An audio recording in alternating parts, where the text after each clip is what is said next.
এটা এই গানটো ভাল হোৱা নাই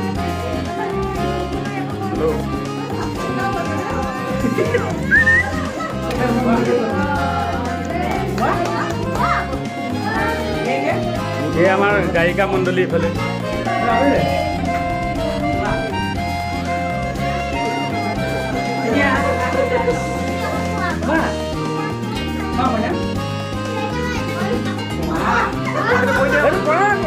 বাবু সেইটো দিয়া বাবু সেইটো কৰা সেইটো দিয়া বাবু সেইটো দিয়া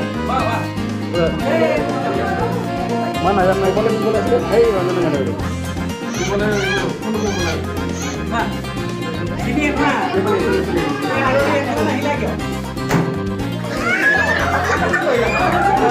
গাইছে